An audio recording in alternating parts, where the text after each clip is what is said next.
Have you ever noticed how we're trained from day one to treat our credit score like it's the ultimate report card of adulting? We're told that if you have an 800 FICO score, you've made it. You're responsible, you're successful, and you're doing everything right. But what if I told you that the credit bureaus aren't actually measuring your wealth at all?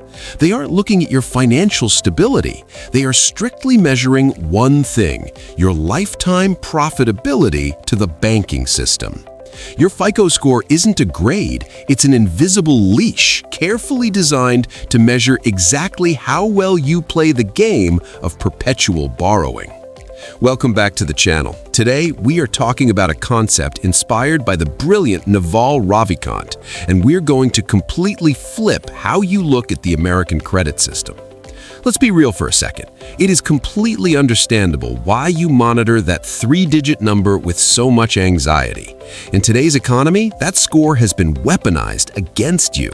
You need it to rent a decent apartment, to get a fair rate on a car, and sometimes they even check it before giving you a job. When that number goes up, your phone buzzes with a bright little notification and your brain gets a massive hit of dopamine. But when it drops, you get that sudden, hollow feeling of panic in your chest.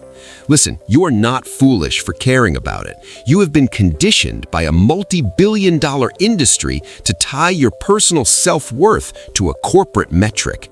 You are just navigating a maze that was built specifically to keep you running. But let's stop running for a second and look at the cold, hard math of how this actually works. Let's look at the psychological manipulation behind it. Think about it. How do you actually get a perfect 850 FICO score?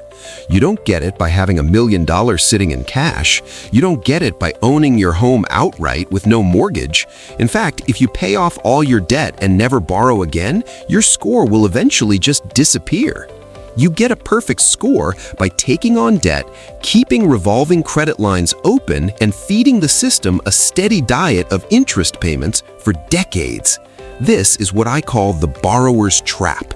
Millions of ordinary, hardworking people are tricked into financing cars they really don't need, or opening retail credit cards they don't even want, simply because they think they need to build credit. They are willingly paying 15, 20, or even 25% interest to a bank. They are literally trading their future hours of hard labor just to keep a three-digit number artificially inflated. Think about how crazy that is. You are essentially paying a monthly subscription fee to the banking industry for the privilege of staying in their debt ecosystem. You are sacrificing your actual real-life net worth on the altar of borrowing capacity. Now, let's contrast this with how the truly wealthy operate, because smart money does not obsess over a FICO score. The ultra-wealthy understand a fundamental shift in perspective. They focus obsessively on net worth accumulation, not borrowing capacity. Picture a multi-millionaire who buys their real estate in cash and refuses to use consumer credit cards. They might actually have a perfectly average or even uncalculable FICO score, and they do not care. They don't need a bank's permission to live their life because they have built their own financial gravity. The wealthy use real assets like businesses, real estate, and index funds as their leverage, but the working class is taught to use their future time and their good behavior as leverage. True financial freedom isn't about having the highest score in the game. True freedom is realizing you no longer need to play the game at all. So, how do we break out of this psychological loop?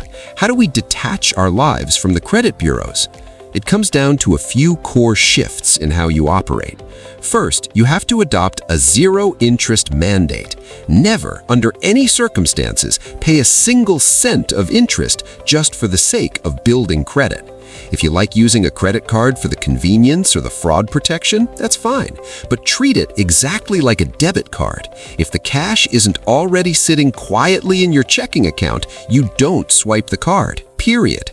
You have to ruthlessly starve the banking system of your interest payments. Second, you have to decouple your identity from that number. A credit score is just a tool. It's like a chainsaw. It's useful for a very specific, rare task, like getting a fixed-rate mortgage on a modest home, but it is absolutely not a reflection of your character. Stop checking the credit apps every week. Stop looking for validation from an algorithm. And finally, you need to make the asset shift. Take all that mental energy you spend worrying about your credit limit and redirect it into compounding your actual net worth. An 800 FICO score is not going to feed you in retirement, but a portfolio of cash-flowing assets will. Every time you feel tempted to take on some status debt just to improve your credit mix, take that exact same amount of money and buy a productive asset instead. Ultimately, you have to sit down and ask yourself what you are actually building. Are you building a financial profile that looks really impressive to a credit bureau, or are you building an unshakable foundation that belongs entirely to you? A high credit score just means you've proven yourself to be a highly profitable, obedient borrower. But a high net worth, that means you possess the ultimate luxury in the modern world, the autonomy to say no. It's the quiet, undeniable power of knowing that your future time hasn't already been sold to a financial institution. It's time to stop working so hard to improve your capacity to borrow and start working to buy back your freedom.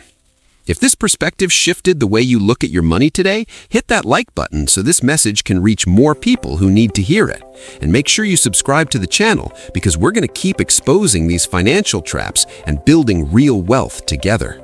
That's all for today. Thanks for watching, and I'll see you in the next one.